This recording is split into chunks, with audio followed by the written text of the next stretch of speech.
ஆகாஷ்வாணி.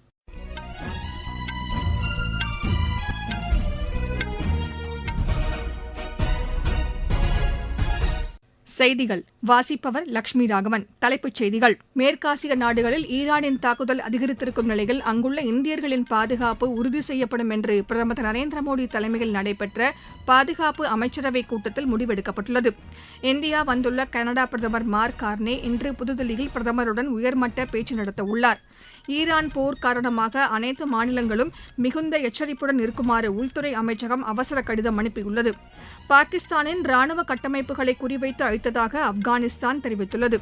நாகப்பட்டினத்திலிருந்து இலங்கை காங்கேசன் துறைக்கு வரும் வெள்ளிக்கிழமை முதல் மீண்டும் கப்பல் போக்குவரத்து தொடங்கும் என்று அறிவிக்கப்பட்டுள்ளது. இனி விரிவான செய்திகள். மேற்காசிய நாடுகளில் உள்ள இந்தியர்களின் பாதுகாப்பை உறுதி செய்வதற்கான நடவடிக்கைகள் எடுக்கப்படும் என்று பிரதமர் திரு நரேந்திர மோடி தலைமையில் நடைபெற்ற பாதுகாப்பிற்கான மத்திய அமைச்சரவைக் கூட்டத்தில் முடிவு செய்யப்பட்டுள்ளது. இந்தியாவிலிருந்து அங்கு சென்றுள்ள பயணிகள் மற்றும் தேர்வு எழுதவுள்ள மாணவர்களை பாதுகாப்பது குறித்தும் விரிவாக அமைச்சரவைக் கூட்டத்தில் விவாதிக்கப்பட்டது. மேற்காசிய நாடுகளின் எல்லைப் பகுதிகளில் பாதுகாப்பு, பொருளாதார மற்றும் வர்த்தக நடவடிக்கைகளை மேற்கொள்வது குறித்தும் பாதுகாப்பிற்கான மத்திய அமைச்சரவைக் கூட்டத்தில் முடிவெடுக்கப்பட்டுள்ளது. கனடா பிரதமர் மார்க் கார்னே பிரதமர் திரு நரேந்திர மோடியுடன் தமது தூதுக்குழுவினருடன் இன்று பிற்பகல் உயர்மட்ட பேச்சு நடத்தவுள்ளார். இருதரப்பு தூதரக உறவுகளை மேம்படுத்துவது குறித்தும் இரு தலைவர்களும் ஆலோசிக்க உள்ளனர். வர்த்தகம், முதலீடு, எரிசக்தி, முக்கிய கனிம வளங்கள், வேளாண்மை, கல்வி, அறிவியல் ஆராய்ச்சி, புதிய கண்டுபிடிப்புகள் மற்றும் இரு நாட்டு மக்களுக்கிடையிலான தொடர்புகள் குறித்து விவாதிக்க உள்ளனர்.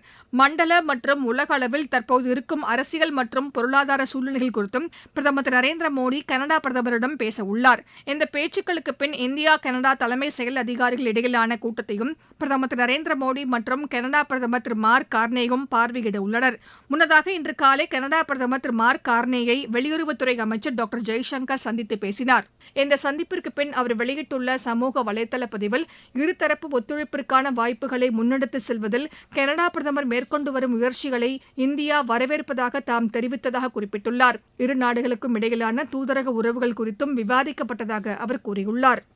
ஈரான் மீது இஸ்ரேலும் அமெரிக்காவும் இணைந்து தாக்குதல் நடத்துவதன் காரணமாக இந்தியாவில் வன்முறை சம்பவங்கள் நிகழா வண்ணம் மிகுந்த எச்சரிக்கையுடன் இருக்குமாறு அனைத்து மாநிலங்களையும் மத்திய அரசு கேட்டுக் கொண்டுள்ளது. இது தொடர்பாக உள்துறை அமைச்சகம் அனைத்து மாநிலங்கள் மற்றும் யூனியன் பிரதேசங்களுக்கு எழுதியுள்ள கடிதத்தில் ஈரான் நாட்டிற்கு ஆதரவான பேச்சாளர்கள் குறித்தும் வன்முறையை தூண்டும் வகையில் நடந்து கொள்பவர்கள் மீதும் மிகுந்த எச்சரிக்கையுடன் செயல்படுமாறு அறிவுறுத்தியுள்ளது. மாநிலங்களில் உள்ள புலனாய்வு கட்டமைப்புகள் முடுக்கிவிட வேண்டும் என்றும் இது தொடர்பான அனைத்து தகவல்களையும் மத்திய உள்துறை அமைச்சகத்துடன் தெரிவிக்க வேண்டும் என்றும் அந்த கடிதத்தில் கூறப்பட்டுள்ளது. மேற்காசிய நாடுகளில் நிலவும் தற்போதைய சூழ்நிலையை கருத்தில் கொண்டு ஏர் இண்டியா நிறுவனம் அந்த பகுதியில் உள்ள நாடுகளுக்கு செல்லும் விமான சேவையை இன்றும் ரத்து செய்துள்ளது. இது தொடர்பாக ஏர் இண்டியா நிறுவனம் இன்று வெளியிட்டுள்ள பயணிகளுக்கான அறிவிப்பில் ஐக்கிய அரபு எமிரேட், சவுதி அரேபியா, இஸ்ரேல் மற்றும் கட்டார் நாடுகளுக்கான விமான சேவை இன்றும் ரத்து செய்யப்படுவதாக கூறியுள்ளது. ஏர் இண்டியாவின் வட அமெரிக்கா, ஐரோப்பிய நாடுகள் உட்பட இதர இடங்களுக்கு செல்லும் ஏர் இண்டியா விமானங்கள் இன்று வழக்கம் போல இயக்கப்படும் என்றும் தெரிவிக்கப்பட்டுள்ளது. மேற்காசிய நாடுகளில் உள்ள பகுதியில் வான்வெளி மூடப்பட்டிருப்பதால் மாற்று வான்வெளி பாதையில் விமானங்களை இயக்கவும் ஏற்பாடு செய்யப்பட்டுள்ளதாகவும் கூறியுள்ளது. மேற்காசிய நாடுகளில் நிலவும் சூழ்நிலையை தொடர்ந்து கவனித்து வருவதாகவும் மேற்காசிய வான்வழித்தடம் திறக்கப்பட்டவுடன் அப்பகுதியில் விமான சேவை மீண்டும் தொடங்கும் என்றும் தெரிவித்துள்ளது. இருப்பினும் பயணிகளின் பாதுகாப்பை உறுதி செய்த பின்னரே இதற்கான அனுமதி வழங்கப்படும் என்றும் கூறப்பட்டுள்ளது. ஏர் இண்டியா விமான டிக்கெட்டுகளை பதிவு செய்துள்ள பயணிகளுக்கு அவ்வப்போது தகவல் தரப்பட்டு வருவதாகவும் அந்நிறுவனம் தெரிவித்துள்ளது. நீங்கள் கேட்டுக்கொண்டிருப்பது ஆகாஷ்வாணியின் செய்தி அறிக்கை. மக்கள் போற்றும் மத்திய பட்ஜெட். தமிழகத்தின் ரயில் மேம்பாட்டு திட்டங்களுக்கு 7611 கோடி ரூபாய் நிதி ஒதுக்கீடு. சென்னையிலிருந்து ஹைதராபாத் மற்றும் பெங்களூருவுக்கு புல்லட் ரயில் வழித்தடம். தென்னை விவசாயிகளுக்கான ஊக்குவிப்பு திட்டம். ஆதிச்சநல்லூரில் சர்வதேச தரத்திலான கலாச்சார மையம். பொதிகை மலையில் மலையேற்றத்திற்கான வழித்தடம். பழவேற்காடு ஏரியில் பறவைகள் காட்சி மையம். மாவட்டம் தோறும் மகளிர் விடுதிகள். தமிழகம் மட்டுமின்றி நாடே போற்றும் மத்திய பட்ஜெட். வளர்ச்சியடைந்த இந்தியாவிற்கான பயணத்தில் மோடி அரசு. தொடரும் சீர்திருத்த நடவடிக்கைகள். ஈரானுக்கும் அமெரிக்க இஸ்ரேல் கூட்டுப் படையினருக்கும் இடையே ஏவுகணை மற்றும் ட்ரோன் தாக்குதல்கள் தீவிரமடைந்து வருகின்றன. ஈரான் மற்றும் ஈரான் ஆதரவு அமைப்பினர் இஸ்ரேல் மற்றும் வளைகுடா நாடுகள் மீது ஏவுகணை தாக்குதல்கள் மேற்கொண்டனர். இஸ்ரேல் மற்றும் அமெரிக்க படைகள் ஈரான் மீது தாக்குதல் நடத்தியுள்ளது. இந்நிலையில் ஈரான் மற்றும் வளைகுடா நாடுகளுக்கு எதிரான போரை மேற்கொண்டுள்ள அமெரிக்காவிற்கு பிரிட்டன், பிரான்ஸ், ஜெர்மனி ஆகிய நாடுகள் உதவுவதாக அறிவித்துள்ளன. ஈரான் நடத்தும் தாக்குதல்களுக்கு பதிலடி கொடுக்கவும் தாங்கள் தயார் நிலையில் இருப்பதாகவும் அந்நாடுகள் கூறியுள்ளன.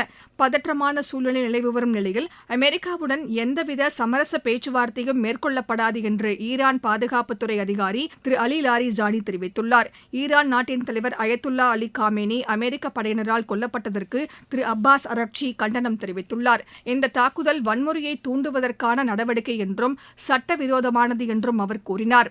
பாதுகாப்பு நடவடிக்கையாக ஈரான் பதில் தாக்குதல் மேற்கொண்டு வருவதாகவும் அவர் தெரிவித்தார். பாகிஸ்தான் ராணுவ கட்டமைப்புகளை குறிவைத்து துல்லிய தாக்குதல் நடத்தப்பட்டதாக ஆப்கானிஸ்தான் பாதுகாப்பு அமைச்சகம் தெரிவித்துள்ளது.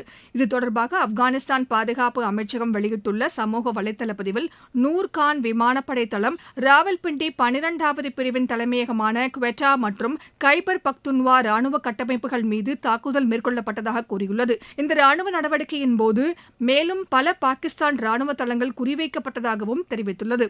தற்போது கிடைக்கப்பெற்றுள்ள முதல்கட்ட தகவலின் அடிப்படையில் பாகிஸ்தானில் ராணுவ நிலைகள் அழிக்கப்பட்டது உறுதி செய்யப்பட்டுள்ளதாகவும் ஆப்கானிஸ்தான் கூறியுள்ளது. பாகிஸ்தான் ராணுவம் ஆப்கானிஸ்தானில் காபூல் மற்றும் பக்ராம் வான்படை தளங்களில் ஏற்கனவே நடத்திய தாக்குதலுக்கு பதிலடியாக இந்த தாக்குதல் நடத்தப்பட்டதாக ஆப்கான் பாதுகாப்பு அமைச்சகம் தெரிவித்துள்ளது. ஆப்கானிஸ்தான் பாகிஸ்தான் எல்லைப் பகுதியில் ராணுவத்தினருக்கிடையே அவ்வப்போது எல்லை தாண்டிய தாக்குதல் நடைபெற்று வரும் நிலையில் ஒரு வாரத்திற்கு முன் ஆப்கானிஸ்தானுடன் போர் நடைபெறும் என்று பாகிஸ்தான் வெளிப்படையாகவே அறிவித்திருந்தது. நாகப்பட்டினத்திலிருந்து இலங்கை காங்கேசன் துறைக்கு கப்பல் போக்குவரத்து வரும் வெள்ளிக்கிழமை முதல் மீண்டும் துவங்குவதாக தனியார் கப்பல் நிறுவனத்தின் இயக்குநர் திரு சுந்தர்ராஜன் தெரிவித்துள்ளார். காலநிலை மாற்றம் மற்றும் புயல் காரணமாக நிறுத்தி வைக்கப்பட்டிருந்த இந்த கப்பல் போக்குவரத்தை மீண்டும் துவங்க முடிவு செய்யப்பட்டுள்ளதாக அவர் எமது செய்தியாளரிடம் தெரிவித்தார். பருவநிலை மாற்றத்தின் காரணமாக நிறுத்தப்பட்ட சிவகங்கை கப்பலினுடைய சேவை நாகப்பட்டினம் டு காங்கேசன் துறை வருகிற 6ஆம் தேதி வெள்ளிக்கிழமையிலிருந்து மீண்டும் துவங்கப்படுகிறது. இந்த ஆண்டு இறுதி வரை எந்தவித தடையும் இல்லாமல் பருவநிலை வரும் வரை வெற்றிகரமாக நடைபெறும் என்பதை இந்த நேரத்தில் தெரிவித்துக் கொள்கிறோம். அதிகபட்சமா இப்போதைக்கு நம்ம பழைய நடைமுறைகள் என்ன இருந்ததோ அதை அப்படியே தொடர்றோம். அதுல எந்த விதமான மாற்றங்களும் இல்லை. ஃபேரா இருக்கட்டும், மற்றதா இருக்கட்டும். மேலும் நம்மளுடைய புதிய கப்பல் பாத்தீங்கன்னா வேலைகள் முடிந்து அதனுடைய சர்டிபிகேஷன்ஸ் எல்லாமே நம்ம கம்ப்ளீட் ஆயிடுச்சு. நாங்கள் எதிர்பார்க்கிறோம் மார்ச் 2வது வாரம் நாகப்பட்டினம் வந்தடையும். விழுப்புரம் மாவட்டத்தில் பிரதமரின் அனைவருக்கும் வீடு கட்டும் திட்டம் மற்றும் பிரதமரின் பழங்குடியினருக்கான வீடுகள் கட்டித்தரும் திட்டத்தின் கீழ் அதிக அளவில் மக்கள் பயன்பெற்று வருகின்றனர். இதற்கான நிதி ஒதுக்கப்பட்டு 700க்கும் மேற்பட்ட வீடுகள் பயனாளிகளிடம் ஒப்படைக்கப்பட்டிருப்பதாகவும் எமது செய்தியாளர் தெரிவிக்கிறார். மத்திய அரசின் பிரதம மந்திரி வீடு கட்டும் திட்டத்தின் கீழ் விழுப்புரம் மாவட்டத்தில் உள்ள 13 ஒன்றியங்களிலும் 725 வீடுகள் தேர்வு செய்யப்பட்டு ஒவ்வொரு வீட்டிற்கும் தலா ரூபாய் 2,80,000 நிதி ஒதுக்கப்பட்டு அதற்காக 20,40,00,000 நிதி ஒதுக்கப்பட்டு அதன் மூலம் இதுவரை 719 வீடுகள் கட்டி முடிக்கப்பட்டுள்ளன. பயனாளிகளிடம் வழங்கப்பட்டுள்ளது. மத்திய அரசின் பிரதம மந்திரி ஜன்ஜாதி ஆதிவாசி மகா அபியான் திட்டத்தின் கீழ் விழுப்புரம் மாவட்டத்தில் உள்ள 13 ஒன்றியங்களில் 2,225 வீடுகள் ஒதுக்கப்பட்டு அதற்காக ஒவ்வொரு வீட்டிற்கும் தலா ரூபாய் 5,09,000 நிதி ஒதுக்கப்பட்டு மொத்தம் 111 கோடி ரூபாய் நிதி ஒதுக்கப்பட்டு வீடுகள் கட்டும் பணி நடைபெற்று வருகிறது. இதன் மூலம் கடந்த 2 ஆண்டுகளில் 1,366 வீடுகள் கட்டி முடிக்கப்பட்டு பயனாளிகளிடம் வழங்கப்பட்டுள்ளன. மேலும் 813 வீடுகள் தற்பொழுது கட்டும் பணி நடைபெற்று வருகிறது. விழுப்புரத்திலிருந்து ஜி சுரேஷ். தமிழகத்தில் +2 பொதுத் தேர்வு இன்று தொடங்கியது. அனைத்து தேர்வு மையங்களிலும் இன்று காலை 10 மணி முதல் தேர்வுகள் நடைபெற்று வருகின்றன. அரசு உதவி பெறும் பள்ளிகள் மற்றும் தனியார் பள்ளிகளை சேர்ந்த மாணவர்களும் தனித் தேர்வர்களும் தேர்வு எழுதுகின்றனர். மாற்றுத்திறன் மாணவர்களுக்கு தேர்வு எழுதுவதற்கான வசதிகளும் செய்து தரப்பட்டுள்ளன. மீண்டும் தலைப்புச் செய்திகள். மேற்காசிய நாடுகளில் ஈரானின் தாக்குதல் அதிகரித்திருக்கும் நிலையில் அங்குள்ள இந்தியர்களின் பாதுகாப்பு உறுதி செய்யப்படும் என்று பிரதமர் திரு நரேந்திர மோடி தலைமையில் நடைபெற்ற பாதுகாப்பு அமைச்சரவைக் கூட்டத்தில் முடிவெடுக்கப்பட்டுள்ளது. இந்தியா வந்துள்ள கனடா பிரதமர் மார்க் கார்னே இன்று புதுதில்லியில் பிரதமருடன் உயர்மட்ட பேச்சு நடத்த உள்ளார். ஈரான் போர் காரணமாக அனைத்து மாநிலங்களும் மிகுந்த எச்சரிப்புடன் இருக்குமாறு உள்துறை அமைச்சகம் அவசர கடிதம் அனுப்பியுள்ளது. பாகிஸ்தானின் ராணுவ கட்டமைப்புகளை குறிவைத்து அழித்ததாக ஆப்கானிஸ்தான் தெரிவித்துள்ளது. நாகப்பட்டினத்திலிருந்து இலங்கை காங்கேசன் துறைக்கு வரும் வெள்ளிக்கிழமை முதல் மீண்டும் கப்பல் போக்குவரத்து தொடங்கும் என்று அறிவிக்கப்பட்டுள்ளது. இத்துடன் இந்த செய்தி அறிக்கை நிறைவு பெற்றது.